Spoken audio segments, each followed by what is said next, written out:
Sabato, il giorno del grande silenzio, prima dell'alleluia della veglia pasquale, nella notte santa. La celebrazione, nell'immensità della basilica, sarà ancora a porte chiuse. Entrano le telecamere della Mondovisione. A Wuhan, i cattolici cinesi la seguiranno in streaming. Come è stato per la Via Crucis ieri sera nella piazza deserta. Il buio, le fiaccole, simboli e parole. A casa nostra è tutta una Via Crucis. Papà è uno di quelli condannati all'ergastolo. Per quelli come noi, la speranza è un obbligo. A Torino, nel Sabato Santo, ostensione straordinaria della Sindone. Nel volto dell'uomo dei dolori vediamo anche i volti di tanti fratelli e sorelle malati, scrive il Papa all'arcivescovo Nosiglia, ma anche tutte le vittime delle guerre, delle violenze, delle schiavitù e delle persecuzioni.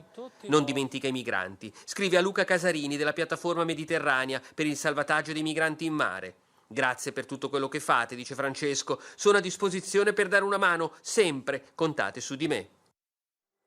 Andiamo negli Stati Uniti, è il giorno più difficile.